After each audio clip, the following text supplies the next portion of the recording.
पुरुषोत्तम का पावन महीना चल रहा है। एक महीने से शुरू से यहाँ पुरुषोत्तम महात्मा की एक एक अध्याय की कथा श्रवण कर रहे हैं। पुरुषोत्तम महात्मा के साथ साथ गीता जी का जो 15वां अध्याय है जिसको पुरुषोत्तम योग कहा जाता है, वो भी आप निरंतर श्रवण करें। गीता जी के 15वें अध्याय का तीसरा श्लोक चल रहा था। उसमें भगवान अर्जुन से कहते हैं ये संसार अश्वत्थ का वृक्ष के समान है। जैसे अश्वत्थ के वृक्ष की शाखाएं ऊपर और नीचे फैली हुई हैं, वैसे ही संसार रूपी वृक्ष में हमारी वासना की शाखाएं ऊपर और नीचे की तरफ फैली हुई है। और जैसा इसका रूप हमको दिखता है, वास्तव में वैसा नहीं है। न रूप मस्ते न तथोपलब्धे। और इस संसार रूपी वृक्ष जो है वो उसका भी आदि अंत दिखाई नहीं पड़ता।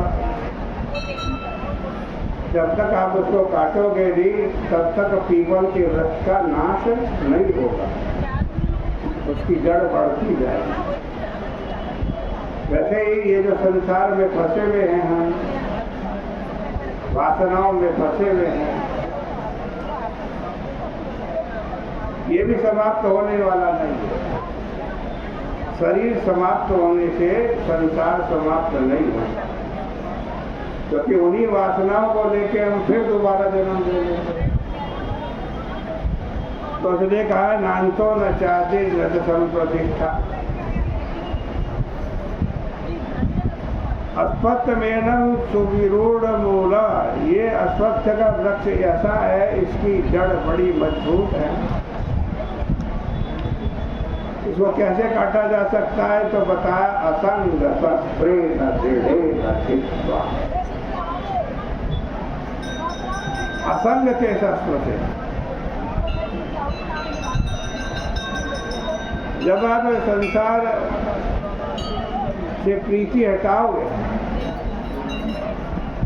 संसार से असंग करोगे, तभी यह कटेगा। असंगता से राग द्वेष की निवृत्ति होगी, और जब राग द्वेष की निवृत्ति होगी तो संसार में जो ममता है, वासनाएं हैं, वो कट जाएगा।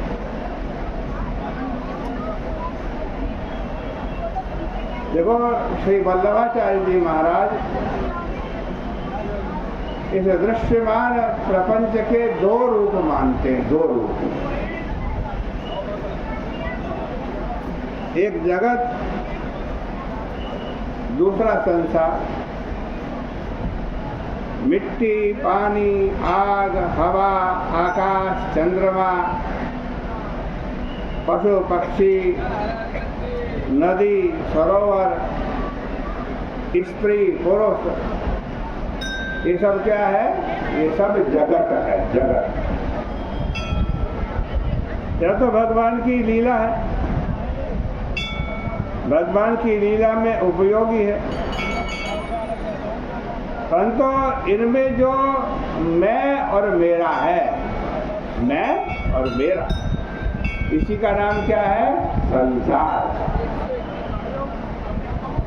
खेत किसी को बांधता नहीं, फंसाता नहीं, परंतु जब खेत में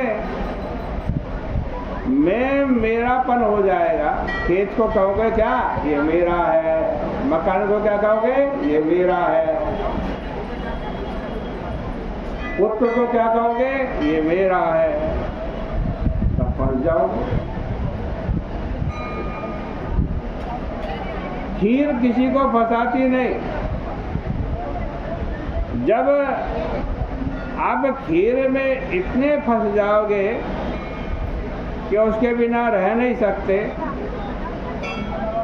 या राग बस ज्यादा खा लोगे, तब अपच हो जाएगा, बीमारी हो जाएगी। तो जगत बंधन का हेतु नहीं है, बल्कि संसार ही बंधन का हेतु। दुनिया में कितने मरते हैं, मरते रहते हैं, किसी को दुख होता है। अमेरिका में 50 आदमी मर जाए, आपको दुख होगा। लेकिन जिसको आपने कह दिया ये मेरा है, वो मरे तो दुख होता। तो आप विचार करो, ये दुख किसने दिया? मृत्यु ने दुख नहीं दिया, बल्कि अपने पर ने ही दुख दिया। इसको सांख्यवादी कहते हैं कि एक प्रकृति की बनी हुई सृष्टि है और एक जीव की हमारे द्वारा बनाई गई सृष्टि है। मिट्टी, पानी, आग, स्त्री, पुरुष आदि तो प्रकृति में अपने आप बने रहते हैं, और यह जीव अविवेक से यह मैं और मेरा करके इसमें दुखी होता। प्रकृति किसी को दुख नहीं देती। अविवेक के कारण जो मैं मेरा है वही दुख देता है। अद्वैत वेदांती इस बात को ऐसे कहते हैं कि सृष्टि दो तरह की होती है।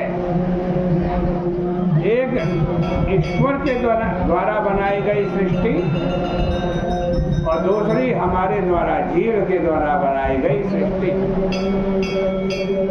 ईश्वर के द्वारा बनाई गई सृष्टि दुख नहीं देती, कष्ट नहीं देती। ये मिट्टी, पानी, आग, स्त्री, पुरुष, पेड़ पौधे आदि ईश्वर की सृष्टि, ये दुख के लिए नहीं बने। इसमें जो जीव अविद्या के कारण मैं मेरा कर बैठा है, वही दुख देता। न प्रकृति दुख देती है, न ईश्वर दुख देता है, न जगत दुख देता है। दुख देने वाली अगर कोई चीज है तो वह जीव की ममता, जीव की अहमता, जीव की वासना, ये दुख देता। यह जीव ने अपने चारों ओर